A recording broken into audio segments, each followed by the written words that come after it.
Hello साथीहरू, नमस्ते। सन्चै आरामै हुनुहुन्छ होला। हेर्दा हेर्दा पनि 2025 गइसक्यो। अब 2026 को सुरुवात राम्रोसँग होस्। सबैलाई मेरो हृदयबाट नि शुभकामना छ। 2025 मा जे जसो भयो, कसैको राम्रो भयो होला, कसैको नराम्रो भयो होला, कसै एकदम खुसी भयो होला, कोही मान्छे दुखी भयो होला।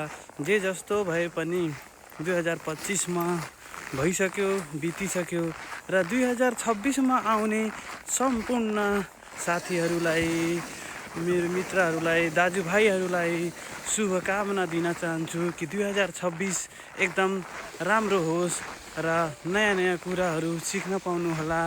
नयाँ नयाँ कुराको सुरुवात होस्, नयाँ बिजनेस होस्, नयाँ व्यापार होस्, सबै कुरा एउटा नयाँ सुरुवातको पल लिएर आओस् भन्ने चाहन्छु र सबैलाई ह्याप्पी न्यु इयर 2026 भन्दै म बिदा हुन्छु।